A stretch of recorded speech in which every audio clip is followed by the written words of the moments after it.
नमस्कार भक्तों, हर हर महादेव। सबसे पहले आप सभी श्रद्धालुओं को सावन मास की बहुत बहुत शुभकामनाएं। यह सावन मास आपके जीवन में बहुत सारी खुशियां लेकर आए, तो जोर से बोलिए और मन से बोलिए ओम नमः शिवाय। तो सावन का आज पहला सोमवार है। किस तरीके से आपको पूजा करना है, क्या क्या करना है, सब कुछ इस वीडियो में मैं आपको बताने वाला हूँ। किस तरह से संकल्प लिया जाता है पूरे सावन महीने का, वह भी मैं इसी वीडियो में आपको बताऊंगा। सावन के महीने में आप चाहें तो इस तरह से मिट्टी का शिवलिंग बनाकर भी पूजा कर सकते हैं।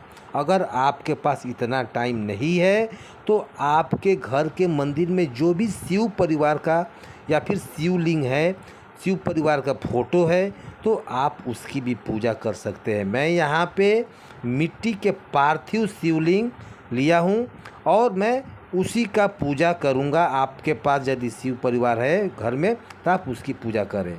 सबसे पहले सोमवार की पूजा आप चाहें तो सुबह के समय भी कर सकते हैं, आप चाहें तो शाम के समय प्रदोष काल में भी आप पूजा कर सकते हैं, क्योंकि बहुत से लोग ड्यूटी वाले होते हैं, वर्किंग होता है सुबह सुबह, तो इतना टाइम उनके पास नहीं होता।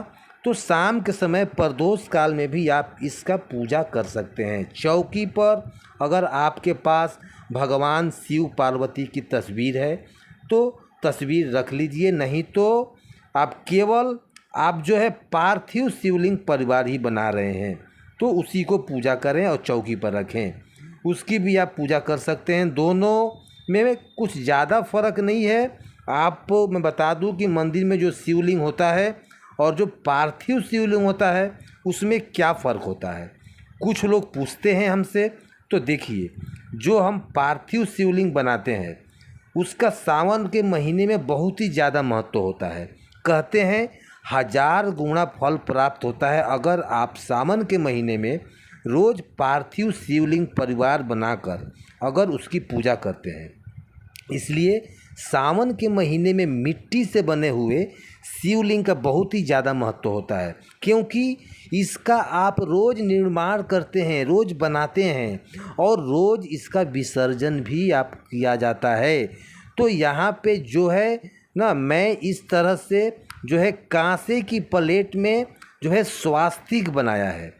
और जब भी आप पार्थिव शिवलिंग परिवार बनाएं तो पार्थिव शिवलिंग बनाते समय थोड़ा सा उनको ऊंचाई पे रखें, क्योंकि जल में डूबने के बाद यह खंडित हो जाता है। तो ऐसे में ऊंचाई पे रखें कि जब जल आप डालें तो डायरेक्ट वो गीला ना हो जाए, तो आसपास जो भी हो मूर्ति के आसपास जल ना जमे। इसी हिसाब से आप थोड़ी ऊंचाई पे पार्थिव शिवलिंग को रखें। ध्यान करने वाली बात है ये। उसके बाद यहाँ पे आप संकल्प लेंगे सावन के महीने के पूजा का। अगर आप रोज़ पूजा नहीं कर सकते तो सोमवार के सोमवार जो है आप पूजा कर सकते हैं, उसका भी आप संकल्प जरूर करें। थोड़े से चावल, एक बेलपत्र, एक फल और थोड़ी सी दक्षिणा लेकर, दक्षिणा में आप 11 रुपया से लेकर जितना आपका आगे मतलब आपके पास कैपेसिटी है उतना दक्षिणा आप लेकर, चावल लेकर उसमें जल डालकर उसका संकल्प करें। अपना नाम, गोत्र, स्थान और अगर आप पूरे सावन के महीने का पूजा करने वाले हैं तो पूरे सावन के महीने का संकल्प लेंगे। अगर आप केवल सोमवार को सोमवार व्रत करने वाले हैं तो आप उसका ही संकल्प लेंगे। उसको आप संकल्प लेते हुए सब कुछ आपको भगवान पर अर्पित कर देना है। याद रखें, संकल्प लेने के बाद आपको सारी जो आपने लिया है हाथ में दक्षिणा वो सब भगवान पर अर्पित कर देना है। अगर आपकी कोई मनोकामना है तो उसको भी आपको उसी समय मन ही मन जरूर बोल देना है। यहाँ पे सबसे पहले हम गंगा जल चढ़ाएंगे। सबसे पहले आपको गंगा जल श्री गणेश पर चढ़ाना है, उसके बाद पार्वती माता पर, उसके बाद नंदी महाराज पर और उसके बाद शिवलिंग पर आप जल चढ़ाएंगे। तो पूजा का क्रम ऐसे ही होता है। अगर आप शिव परिवार की पूजा करते हैं तो इसी क्रम से पूजा करें। इसके बाद मैंने यहाँ पे कच्चा दूध चढ़ा दिया। पंचामृत है तो वह भी चढ़ा दीजिए, मैं हमेशा कच्चा दूध ही चढ़ाता हूँ। तो इसके बाद जो है आप शुद्ध जल से भगवान को स्नान करवाएं। तो बेलपत्र भगवान के ऊपर जो है हमें रखना है छाया की तरह। वो इसलिए कि पार्थिव शिवलिंग परिवार पर जब आप जल डालें तो वह खंडित ना हो जाए। तो बेलपत्र ऊपर रखें ताकि थोड़ा सेफ्टी रहे और पूजा तक आपका जो है वह खंडित ना हो। इसलिए यहाँ पर बेलपत्र सिर के ऊपर रखिए ताकि जब भी आप जल डालोगे तो डायरेक्ट मिट्टी पर ना जाए।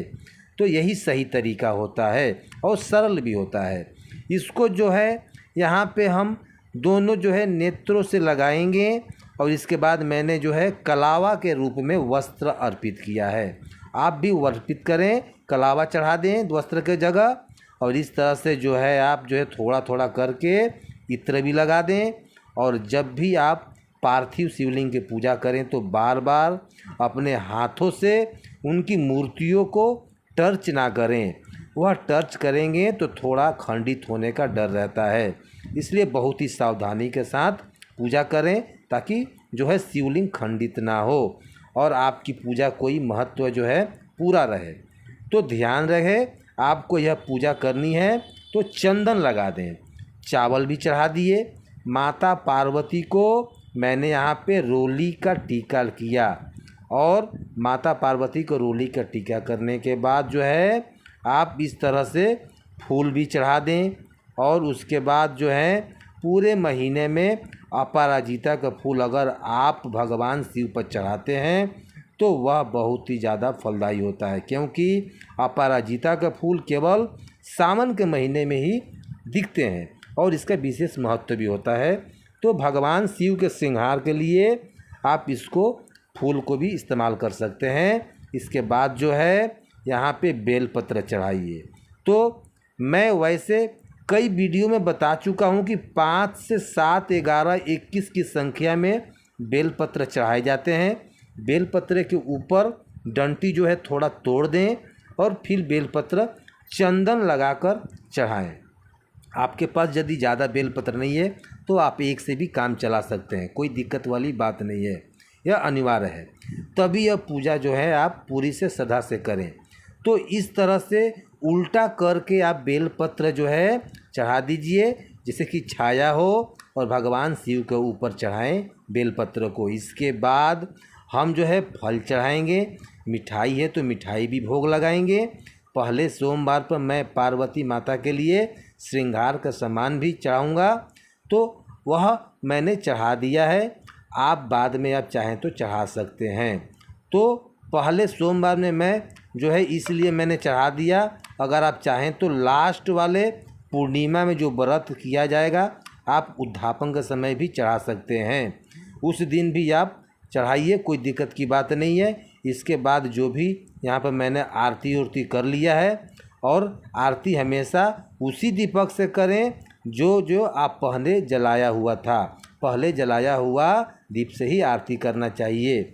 आप चाहें तो दूसरा दीपक भी यहाँ पर जला सकते हैं। इसके बाद जो है गुलाब और अबरख और सिंदूर और थोड़ी सी भांग में भगवान शिव को पूजा में ज़रूर चढ़ाएं।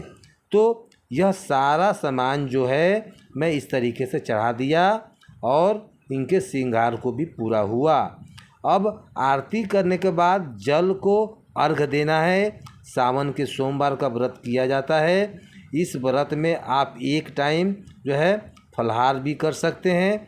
आप चाहें तो एक टाइम नमक वाला भोजन खा सकते हैं, लेकिन शाम के बाद, और नमक सेंधा नमक हो। सेंधा नमक में कोई ऐसा मतलब भेदभाव नहीं होता है। और दूसरी बात, प्याज लहसुन का सेवन ना करें। आशा करता हूँ आपको यह वीडियो बहुत ही अच्छा लगा होगा और बहुत ही सरल तरीके से मैंने आपको समझाने का कोशिश किया है। वीडियो के लास्ट में आपको महत्वपूर्ण जानकारी देना चाहता हूँ कि यदि महिला और पुरुष दोनों ही आप भगवान शिव का पूजा कर रहे हैं तो पूजा वाले दिन ब्रह्मचर्य का पालन जरूर करें। देखिए, यह बहुत ज़रूरी होता है।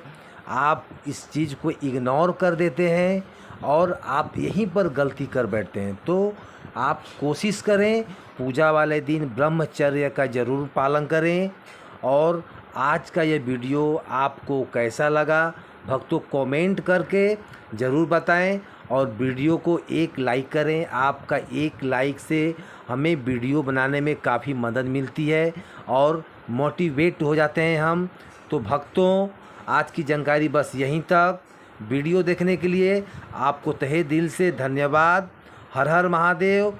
श्री शिवाय नमस्तुभ्यम। ओम नमः शिवाय।